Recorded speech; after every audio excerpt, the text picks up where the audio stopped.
the struggles that you think you're leaving at work have carried themselves over to home. Now, this is going to be part two to part one. And in part one, I talked a lot about, the financial struggles, whether it's the consumer debt, the low pay, also about the physical struggles, the physical fatigue, and the aches and pains that we face every day as blue collar and working class individuals, especially as you get older. Now, I'm going to hit a little bit more about our family life, our spiritual life, and also our outlook of the future. You just worked an 8-hour shift, which is, okay, that's the average shift, 10 hours, 16 hours, 12 hours, whatever it is. You do this day in and day out. There's an employee gone on one shift and you're having to cover half the shift, or you have to cover both shifts because you're physically tired, right? You're physically worn out. You're mentally fatigued, physically fatigued, and you're hurting. You have aches and pains that you can't talk about. You don't know how to talk about. So you get home, your spouse complaining, that you're not home, complaining that you're not there for the kids. You've missed dinners, you've missed weekends. It is just, you got kids that are probably still living at home for whatever reason. They haven't launched. You got parents who are, for many of us, we're at a weird age where we still have kids at home, but guess what? We also have parents living at home.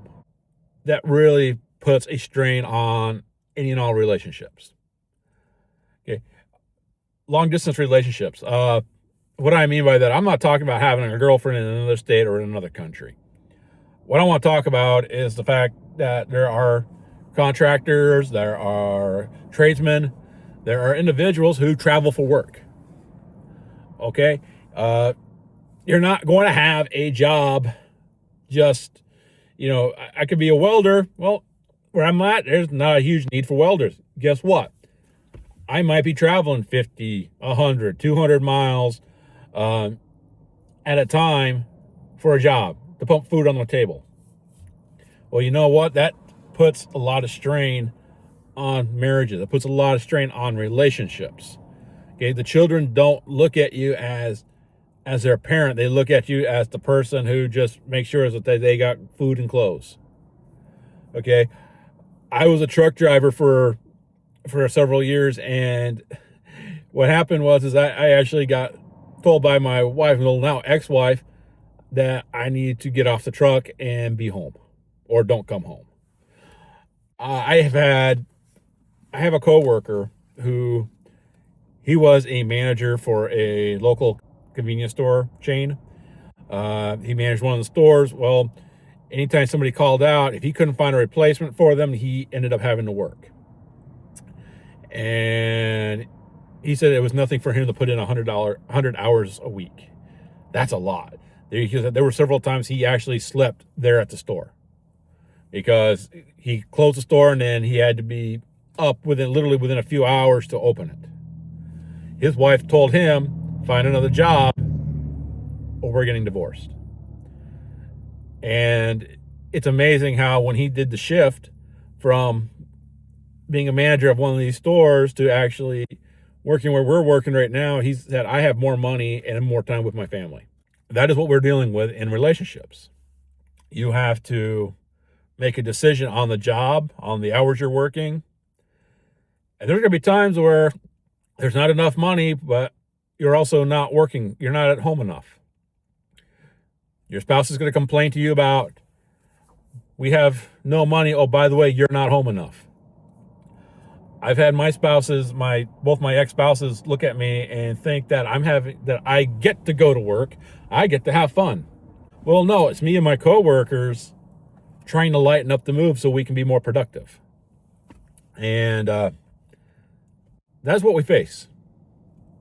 And it's ridiculous. It is hard. And that's where divorces usually happen. Our outlook of the future is bleak. Very bleak. We sit and we look at our future, especially as you get older. I've said it before, I'm in my 50s now. I am literally anywhere from 10, 15 years away from retirement. And the stress that I feel, the stress that a lot of people in my situation feel working in a factory is one, uh, if something happens to our job, the plant closes, we get laid off. Are we going to get hired somewhere? What kind of job are we going to have? Frightening. Because a lot of places don't want to hire individuals in their 50s. You might get lucky. You might get into a local supermarket. You might get into a work at a convenience store. Unfortunately, they don't say there's age discrimination. There's age discrimination. That's just a fact. And then there's the fact that, like I said, I've been through 2 divorces. If you've been through even 1 divorce in your late 30s or early 40s, let's just face it, your retirement is shot. For whatever reason, she either got half the retirement or she muscled things around where you got nothing for your retirement. You had to cash it out just to pay your legal fees. If you have anything for your retirement, it is not very much. The average person right now, if you're in your early to mid 50s, you should have a couple $100,000, technically. We probably don't. Most of us don't. And it is nerve-wracking. It's hard. So when we look at our future, retirement looks like a myth. Personally, if I make it to a point where I can retire, I will probably just be retiring from the company. That's about it, just so I can start claiming benefits. But I'll have to either come up with another a side business that I can do while I'm in retirement, or work some sort of a part-time job. And that's the reality of it. I don't see myself ever going into true full-time retirement. Even if I move out of the United States, which I am hoping to do, I don't see it happening. I just don't see it. I'm going to have to do something. And that's reality. And then there's our faith. I'm going to be honest. I don't see a lot of churches just stepping up and trying to reach out to the blue-collar working class community. I really don't. They kind of work like almost like white collar, individuals. It's 9 to 5, Monday through Friday, and that's how they look at you. They don't understand second shift. They don't understand third shift. I've actually had a couple people at church when we were talking about our jobs, and they knew where I worked until I brought my hours, and they were like, "Oh, you were a shift worker." Like this was just this weird revelation that they have, like they thought I worked in the office, and that's what they thought. The church doesn't seem like it's really geared up for the blue collar workers. That's my thought. That's my opinion. I'm not trying to cut down church life. I actually know a lot of pastors who sympathize with blue collar and working class individuals, where they themselves had to do shift work, especially to start out. They had to get jobs while they were trying to establish themselves as a pastor, just to put food on the table for their family. They were working different jobs, do different contract work, and hope and pray that they would not be forced to work Sunday. Just so there are pastors out there who really sympathize and have an understanding and can relate to blue collar workers, but the churches as a whole, in my opinion, don't grasp the concept.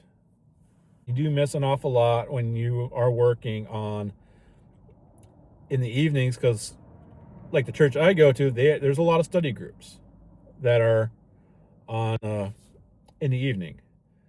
Usually there's 2 or 3 during the week. You can go to any one of them. And working second shift, you miss it. So in a way, your spiritual life does take a hit. Your biorhythm is off. And there's times where I'm still going to sleep around 2:30, 3 o'clock in the morning. I don't get home till about between 1 and 1:30, and I sleep well past, the time that church starts. So it hurts. It really does hurt. I don't know many churches anymore who do the evening service like they used to.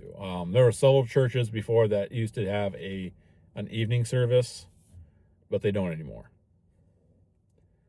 I think a lot of it was from the COVID pandemic. They just lost a lot of membership, so they are now just working.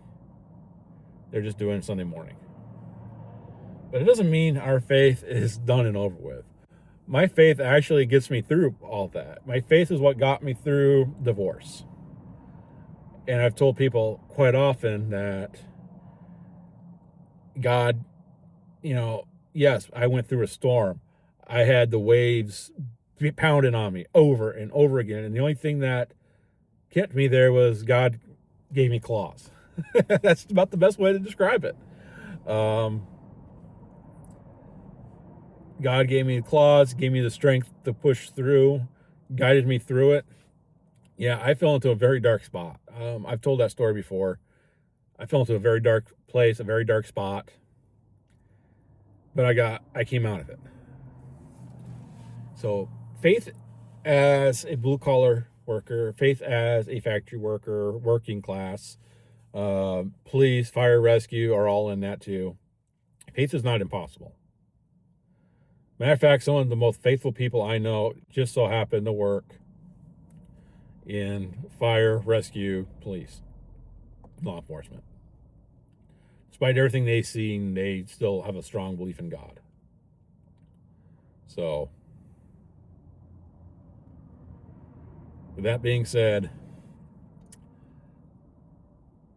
life is not horrible for working class individuals. It's not.